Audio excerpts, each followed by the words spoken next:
Number 7 is a big deal in the Bible. Yeah, in biblical Hebrew, the word 7 is connected to the idea of fullness or completeness. And that's something we all long for, but don't often experience. Instead, we find ourselves working endlessly, fighting back chaos with no real rest. Yes. Now keep all that in mind as we turn to Genesis 1 in the Bible. It begins with darkness and disorder, but then God speaks to bring about light and order so that life can flourish. And this happens over the course of 6 days. Each day is marked with the phrase, "There was evening and there was morning." But on the 7th day, something special happens. God stops and rests. Right. Creation is brought to its completion on the 7th day. And that phrase, "There was evening and there was morning," it doesn't appear on day 7. It's like a day with no end. On the 7th day, God's presence fills his creation. The land provides for all of God's creatures, including humans, who are appointed to rule the world with God forever. Kings and queens of the 7th day rest. I can get into that. But the humans are deceived by a dark power, and they forfeit that rest. They're exiled into the wilderness, where they have to work as slaves to the land. Until they die and return to the dust from which they came. But God wants to restore humanity back to that 7th day rest. So he chooses to give the family of Israel that experience of ultimate rest so they can share it with others. But how? They're in Egypt, slaves to an oppressive empire who's grinding them into the dust. So God confronts Egypt and he liberates the Israelites, taking them through the darkness and chaos on the way to the promised land. Now, while they're on their way, they find themselves in the wilderness. It's easy to get lost. Life is a struggle.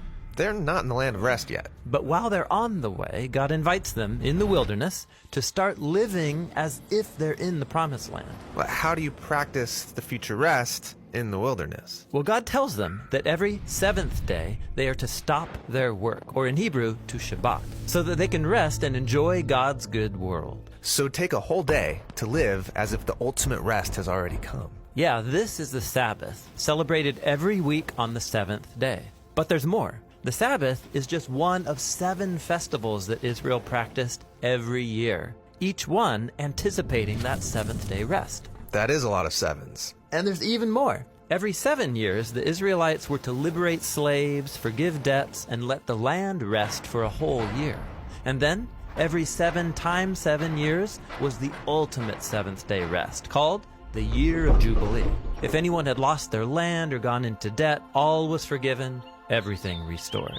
Wow, so the Sabbath, these feasts, the Year of Jubilee, it's all pointing towards the hope of future rest. Right. Now, when the Israelites went into the land, they forgot their God, and so they forfeited their chance for rest in the promised land.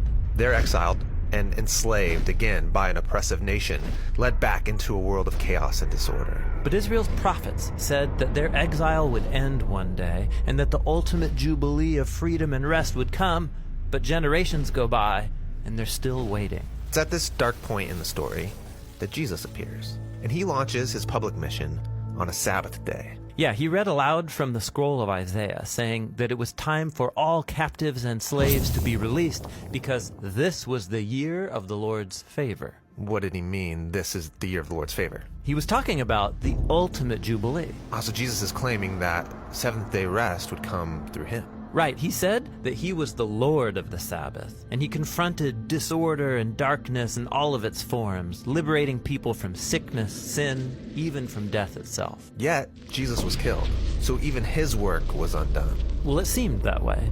But notice, Jesus timed his death to take place at the end of the week. His body rested in a tomb during the Sabbath, and on the 8th day, he rose from the dead.